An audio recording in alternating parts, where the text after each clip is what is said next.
MR. Radha நகைச்சுவை நடிகராகவும் குணச்சித்திர வேஷத்துலையும் வில்லனாகவும் அற்புதமாக நடிப்பார் அப்படின்றது நம்ம எல்லாருக்குமே தெரிஞ்ச விஷயம் தான். எம்.ஆர். ராதா பெரியாருடைய கொள்கைகளால் ஈர்க்கப்பட்டு திராவிட கழகத்துக்கு ஆதரவாளராக இருந்தார். அது மட்டும் இல்லாமல் பெரியாருடைய திராவிட கழகத்தோட கொள்கைகளை தைரியமாக திரைப்படங்களை பேசுகிற அளவுக்கு அந்த கொள்கை மேலே அவருக்கு ஈர்ப்பு இருந்துச்சு. ஆனால் எம்.ஆர். ராதாவுடைய முதல் திருமணம் சீர்திருத்த திருமணமா அப்படின்னு நீங்கள் கேட்டால் இல்லை அப்படின்றது தான் உண்மை. எம்.ஆர். ராதாவுடைய முதல் திருமணம் சாஸ்திர சம்பிரதாயப்படி தான் நடந்துச்சு. இந்த நிகழ்ச்சியில் எம்.ஆர். ராதாவுடைய முதல் திருமணத்தை பற்றி திரைப்பட தயாரிப்பு மற்றும் இயக்குனருமான சித்ரா லட்சுமணன் சார் நம்ம கூட ஷேர் பண்ணியிருக்காங்க.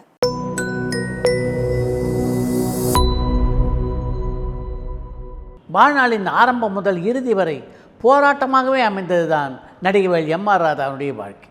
பல நாடகக் குழுக்களிலே பணியாற்றி எம்.ஆர். ராதா நாகலிங்கம் செட்டியாருடைய நாடகக்குழுவிலே பணியாற்றிய போது அந்த நாடகக்குழு ஒரு முறை சேலத்திலே முகாமிட்டிருந்தது. சேலத்தில் அந்த நாடகக்குழு முகாமிட்டிருந்த போது தன்னுடைய நண்பர்கள் சிலரோடு சினிமா பார்க்க சென்றிருந்தார் எம்.ஆர். ராதா. சினிமா பார்த்துட்டு தன்னுடைய நண்பர்கள் சிலரோடு ஜட்கா வண்டியிலே திரும்பி கொண்டிருந்தார் எம்.ஆர். ராதா. அப்போல்லாம் பார்த்தா மெயின் டிரான்ஸ்போர்ட்டு இந்த ஜட்கா வண்டி தான். வர்ற வழியில் இந்த ஜட்கா வண்டிக்காரருக்கும் எம்.ஆர். ராதாவுக்கும் வாய்ச்சண்டையாக ஆரம்பித்த தகராறு ஊர்கலவரத்திலே முடிந்தது. இந்த ஜட்கா வண்டிக்காரருக்கு ஆதரவாக திரண்ட பலரும் எம்.ஆர். ராதாவை ஒழித்து விடுவது என்று கங்கணம் கட்டி கொண்டு அவரை தேடத் தொடங்கினார். அப்படிப்பட்ட ஒரு பதட்டமான சூழ்நிலையில் அதுக்கு மேலேயும் எம்.ஆர். ராதா அவங்க வச்சுட்டு இருக்குது நிச்சயமாக ஆபத்தாக முடியும் அப்படின்னு எண்ணின நாகலிங்க செட்டியார் உடனடியாக எம்.ஆர். ராதாவை சென்னைக்கு அனுப்பி வைத்தார். அப்போ யதார்த்தம் பொன்னுச்சாமி பிள்ளை என்கின்ற மிகப்பெரிய நாடக கலைஞர் பெரம்பூரிலே ஒரு நாடகக்குழுவை நடத்தி கொண்டிருந்தார். கஷ்டப்படுற நாடக கலைஞர்களுக்காக நாடகக்குழு ஆரம்பிச்சுட்டாரே தவிர அதை நடத்துவதற்கான வசதி யதார்த்தம் பொன்னுச்சாமி பிள்ளையிடம் அப்போ இல்லவே இல்லை. அப்போ பெரம்பூரில் இருந்த ஒரு ரொட்டி கடைக்காரர் தான் அவருக்கு உதவி கொண்டிருந்தார். நாடக கலைஞர்களுக்கு உதவுவதற்காக ஒரு நாடகக்குழு ஆரம்பிச்சுட்டு இப்படி பொன்னுச்சாமி பிள்ளை திண்டாடுறாரே என்ற எண்ணத்தில் அந்த நாடகக்குள்ளே தன்னை இணைத்து கொண்டார் எம்.ஆர். ராதா. நாடகக்குழு நடத்த முடியாமல் யதார்த்தம் பொன்னுச்சாமி பிள்ளை தடுமாறி கொண்டிருந்த போது அவருக்கு உதவுவதற்கு முன்வந்தார் ராணிப்பேட்டையில் மிகப்பெரிய ஜவுளி கடையை நடத்தி கொண்டிருந்த வரதராஜலு செட்டியார். அவருடைய ஆதரவுடன் சில நாட்கள் ராணிப்பேட்டையிலே நாடகம் நடத்திய யதார்த்தம் பொன்னுச்சாமி பிள்ளைய நாடகக்குழு அதற்கு பின்னாலே சோளிங்கூருக்கு இடம்பெற்றது. சோளிங்கரில் அந்த நாடகக்குழு நாடகத்தை நடத்தி கொண்டிருந்த போது அந்த ஊர் ஹெட் கான்ஸ்டபிள் ஒருத்தர் அந்த நாடகக்குழு வாசல் இருந்துக்கிட்டு அவருக்கு தெரிஞ்சவர்கள்லாம் நீ போ நீ போ நீ போ என்று உள்ளே அனுப்பியபடி இருந்தார். இதை பார்த்த எம்.ஆர். ராதாவுக்கு ஆத்திரம்னா அப்படி வர ஆத்திரம் வந்தது. சாதாரணமாகவே இந்த ஓசியில் ட்ராமாவை பார்க்குறவங்கள கண்டா எம்.ஆர். ராதாவுக்கு சுத்தமாக பிடிக்காது. அதையும் இந்த நாடகக்குழு இப்படி கஷ்டத்தில் தடுமாறிட்டு இருக்கும்போது இந்த ஹெட் கான்ஸ்டபிள் பண்ணுறாரு என்ற ஆத்திரத்தில் அவர் பக்கத்தில் போன எம்.ஆர். ராதா நியாயத்தை கடைப்பிடிக்க வேண்டிய நீங்களே இப்படி செய்கிறீங்களே இதெல்லாம் உங்களுக்கு நல்லாவா இருக்குது என்று அந்த ஹெட் கான்ஸ்டபிளை பார்த்து கேட்டார். பாவம் அந்த ஹெட் கான்ஸ்டபிளுக்கு எம்.ஆர். ராதாவை பற்றி சரியாக தெரியாது. அதனால் அவரை பார்த்து ஷட்டப் அப்படின்னு சொல்லிவிட்டு இந்த கேட்டை இன்னும் கொஞ்சம் விசாலமாக திறந்து தனக்கு தெரிந்தவள் எல்லாரையும் உள்ளே அனுப்பிச்சிக்கிட்டே இருந்தார். இப்போ ஷட்டப்னு சொன்னீங்களே அதுக்கு என்ன அர்த்தம்? உங்களை வெளியே தள்ளிட்டு இந்த கேட்டை மூடணும்னு அர்த்தமா இல்லை நான் வாயை மூடணும்னு அர்த்தமா என்று எம்.ஆர். ராதா கேட்டுக்கொண்டிருந்த போதே யூ ஷட்டப் என்று எம்.ஆர். ராதாவை பார்த்து கத்தினார் இந்த ஹெட் கான்ஸ்டபிள். அடுத்த கணம் அந்த ஹெட் கான்ஸ்டபிள் கழுத்தில் கையை வச்சு யூ கெட் அவுட் என்று அந்த நாடகக்குழு விட்டு வெளியே தள்ளினார் எம்.ஆர். ராதா. அதைத் தொடர்ந்து அவர் ரெண்டு பேரும் ஒருத்தர் மாறி மாறி அடித்து கொண்டார். எம்.ஆர். ராதாவுடைய அடி தாங்க முடியாத அந்த ஹெட் கான்ஸ்டபிள் அரஸ்டிம் அப்படின்னு கத்தியபடி இருந்தார். சுற்றி முற்றி போலீஸ்காரங்க இருந்தால் தானே எம்.ஆர். ராதாவை அரெஸ்ட் பண்ணுறதுக்கு. அந்த நாடகக்குழு நடைபெற்ற இடத்துல இருந்து ஏறக்குறைய 2 கிலோமீட்டர் தள்ளி தான் போலீஸ் ஸ்டேஷனே இருந்தது. சுற்றும் பார்த்த அந்த போலீஸ் கான்ஸ்டபிள் இனியும் எம்.ஆர். ராதா ஒன்றுமே பண்ண முடியாது என்று தெரிந்தவுடன் என்னை அடிச்சிட்டல்ல இரு, நாளை காலையில் இன்ஸ்பெக்டரோட வந்து உன்னை என்ன பாடுபடுத்துகிறேன் பார் அப்படின்னு எம்.ஆர். ராதா கிட்ட சவால் விட்டு அங்கேருந்து புறப்பட்டான். இந்த சண்டை ஏறக்குறைய முடிவடைகிற கட்டத்தில் அங்கே வந்த யதார்த்தம் பொன்னுச்சாமி பிள்ளை எம்.ஆர். ராதா பார்த்து என்னப்பா இப்படி பண்ணிட்ட என்று கேட்க துணிஞ்சவனுக்கு துக்கம் இல்லை, துணியாதவனுக்கு எப்பவும் துக்கம்தான் என்று ஒரு தத்துவத்தை உதிர்த்தார் எம்.ஆர். ராதா. இந்த தத்துவம்லாம் கேட்குறதுக்கு நல்லா இருக்கும்.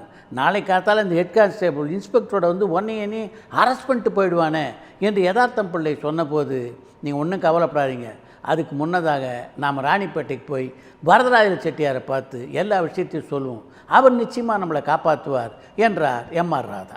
மறுநாள் காலையில் ராணிப்பேட்டைக்கு சென்று எம்.ஆர். ராதாவும் யதார்த்தம் பொன்னுச்சாமி பிள்ளையும் வரதராஜ செட்டியாரை சந்தித்த போது அவனவனு அடிக்க ஆரம்பித்து கடைசியில் போலீஸ்காரனையும் அடிக்க ஆரம்பிச்சிட்டியா, உன்னை திருத்த முடியாதுப்பா என்று அழுத்து கொண்ட வரதராஜ செட்டியார் அவள் இருவரையும் அழைத்து கொண்டு சோழிங்கபுரம் காவல் நிலையத்துக்கு சென்றார். அங்கே இருந்த இன்ஸ்பெக்டரை வரதராஜ செட்டியாருக்கு ரொம்ப நல்லா தெரியும். இது எல்லாத்துக்கும் மேலே அந்த இன்ஸ்பெக்டருக்கு அந்த குறிப்பிட்ட ஹெட் கான்ஸ்டபிள் மீது கொஞ்சம் கூட நல்ல அபிப்பிராயம் இல்லைன்றதுனால இவர் சென்ற பிரச்சனை மிக எளிதிலே முடிந்தது. இனி இவன் இப்படியே விட்டோம்னா நிச்சயமாக அடிதடின்னு தான் இறங்குவான், இவனுக்கு ஒரு கால் கட்டு போட்டால் தான் எல்லாம் சரியாக வரும் என்ற வரதராஜ செட்டியார் கடலூரில் வஸ்தாது நாயுடு என்பவரை கூப்பிட்டு இவனுக்கு ஒரு பொண்ணை பார்ப்பா, சீக்கிரம் கல்யாணம் பண்ணி வச்சிடலாம் என்று அவரிடம் கூறினார். இந்த கடலூர் வஸ்தாது நாயுடுவும் எம்ஆர் ராதாவுக்கு எப்படியாவது கல்யாணம் பண்ணி வச்சிடணும்னு தலையால் தண்ணி குடித்தார். ஆனால் அது அவ்வளவு எளிதிலே நடந்த பாடில்லை. யாரை கேட்டாலும் இந்த கூத்தாடிக்கு யார் பொண்ணு கொடுப்பாங்க என்று சொல்லி எம்ஆர் ராதாவுக்கு அவள் எல்லோருமே பெண் கொடுக்க மறுத்தார்கள். இவர் நடிகர்ன்றதுனால கூத்தாடிக்கு பொண்ணு கொடுக்க மாட்டேன்னு சொல்லி ஒருத்தர் இவருக்கு பொண்ணு கொடுக்க மாட்டேன்றாங்க என்று வஸ்தாது நாயுடு வரதராஜ செட்டியாரிடம் சொன்னபோது சற்று நேரம் யோசனையில் ஆழ்ந்தார் வரதராஜ செட்டியார். எம்ஆர் ராதாவுக்கு இந்த நடிப்பு தொழில் தவிர மெக்கானிக் தொழில், டிரைவிங் வேலை இதெல்லாம் தெரியும்னு வரதராஜ செட்டியாருக்கு நல்லா தெரியும். அதனால் வஸ்தாது நாயுடுவை அழைத்தவர், இனிமே நடிகர் எம்ஆர் ராதாவுக்குன்னு சொல்லி பொண்ணு கேட்காத, மெக்கானிக் ராதா அப்படின்னு சொல்லி பொண்ணு கேளு என்று சொல்லி வஸ்தாது நாயுடுவை அனுப்பி வைத்தார். நிஜமாகவே அவருடைய யோசனை நல்ல பலனை அளித்தது என்று தான் சொல்ல வேண்டும். விழுப்புரத்தில் டிராஃப்ட்மேனாக இருந்த ஒருவர் மெக்கானிக்காக இருந்தால் பார்க்கலாம் என்று சொல்லவே அவரை மணமகனை பார்ப்பதற்காக சென்னைக்கு வர வைத்தார்கள். இப்போ எம்ஆர் ராதாவுக்கு அறிவுரை கூறினார் வரதராஜ செட்டியார்.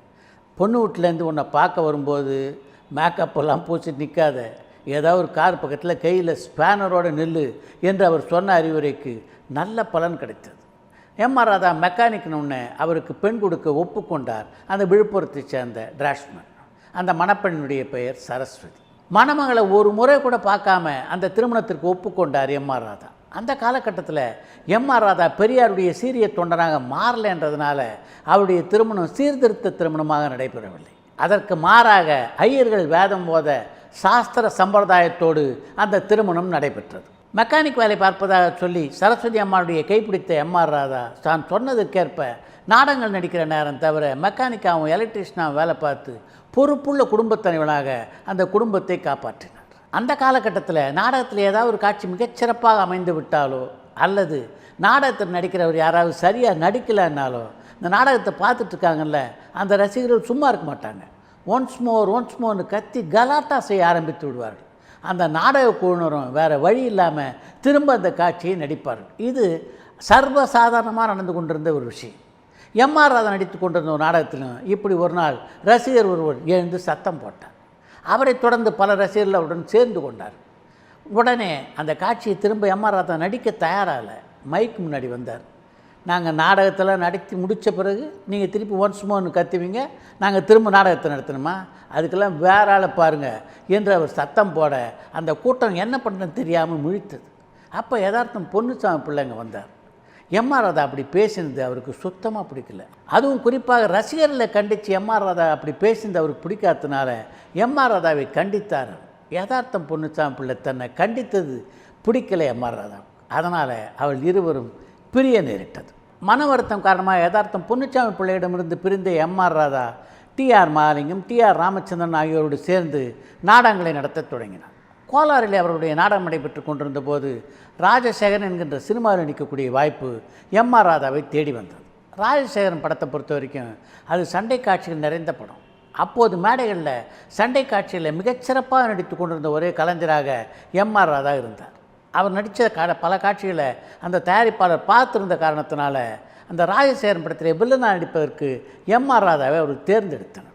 அமெரிக்காவிலே சினிமா பற்றி பிடித்த இளைஞரான ஆர் பிரகாஷ் இயக்கிய அந்த படத்திலே கதாநாயகனாக நடித்தவர் ஈஆர் சகாதேவன். அவருக்கும் அதுதான் முதல் படம். பூந்தமல்லி நெடுஞ்சாலையிலே அப்போது அமைந்திருந்த நாராயணன் ஸ்டுடியோவிலே தான் இந்த ராஜசேகரன் படத்தினுடைய படப்பிடிப்பு நடைபெற்றது. இந்த படத்தை பொறுத்த வரைக்கும் எல்லா கலைஞர்களும் காலையில் 7 மணிக்கே மேக்கப் போட்டுக்கொண்டு தயாராக இருப்பார்கள். ஆனால் அந்த படத்தை டைரக்ட் பண்ண அந்த ஆர் பிரகாஷ் இளைஞர் இருக்கார்ல, அவர் தினமும் 11 மணிக்குத்தான் லேசாக தள்ளாடியபடி அந்த ஸ்டூடியோவுக்குள்ளே அடி எடுத்து வைப்பார். இந்த ஆர் பிரகாஷை பொறுத்த வரைக்கும் அவர் மிகுந்த வசதியான ஒரு குடும்பத்தைச் சேர்ந்த ஒரு இளைஞர். அவருக்கு மது பழக்கம் அப்படி ஊறி இருந்தது. அதனால் தினமும் புரசவாக்கத்திலே அப்போது அமைந்திருந்த ரெக்ஸ் ஹோட்டலில் போய் நன்றாக குடித்து விட்டு அதற்கு பின்னாலே தான் படப்பிடிப்பு தளத்துக்கு வருவார் பிரகாஷ். அன்று ராஜசேகரன் படத்திற்காக ஜெயிலிலே சில காட்சிகள் படமாக்கப்பட இருந்தன. ஜெயில் உள்ளே இருக்கிற ஏஆர் சகாதேவன் எப்படி நடிக்கணும், எங்கே நிற்கணும் அப்படின்றத பற்றிலாம் ஒன்றும் அவருக்கு சொல்லாமல் வெளியில் நின்றபடி சிகரெட்டை ஊதி தள்ளி கொண்டிருந்தார் பிரகாஷ். இந்த ஜெயிலுக்குள்ளே என்ன செய்கிறது அப்படின்னு தெரியாமல் சகாதேவன் மூச்சுக்கிட்டு இருந்ததை பார்த்த எம்ஆர் ராதா சகாதேவன் பக்கத்தில் போய், ஏண்டா மடையா இப்படியே நின்றுக்கிட்டு இருந்தால் என்ன அர்த்தம், இந்த ஒரு தூண் இருக்குல்ல, இந்த தூணில் சாஞ்சிக்க, தலையை கொஞ்சம் இந்த பக்கம் சாய்ச்சி வச்சுக்க, நம்ம சூழ்நிலை பார்த்தியா, இங்கே வந்து இப்படி மாட்டிக்கிட்டோமே, என்ன பண்ணுறதுன்னு தெரியலையே அப்படின்னு வேதனைப்படுற மாதிரி நெல், அவ்வளோதான் நடிப்பு, வேறு என்ன இருக்குது என்று சகாதேவனும் கூறினார். இதை தூரத்தில் இருந்து பார்த்தபடி இருந்தார் ஆர் பிரகாஷ்.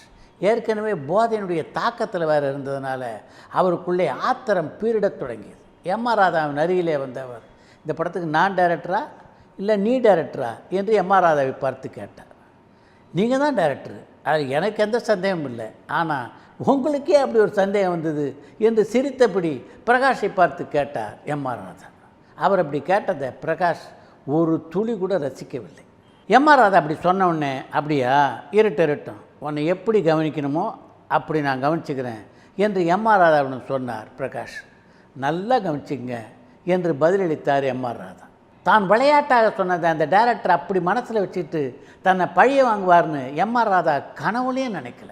ஆனால் அந்த டைரக்டர் யானை மாதிரி அதை மனதிலேயே வைத்து கொண்டு சரியான நேரத்தில் எம்ஆர் ராதாவை பழி வாங்கினார். அதனால் எம்ஆர் ராதா எப்படிப்பட்ட பிரச்சனைகளுக்கு ஆளாக வேண்டி வந்தது என்பதை இந்த நிகழ்ச்சியினுடைய அடுத்த பகுதியிலே பார்ப்போம்.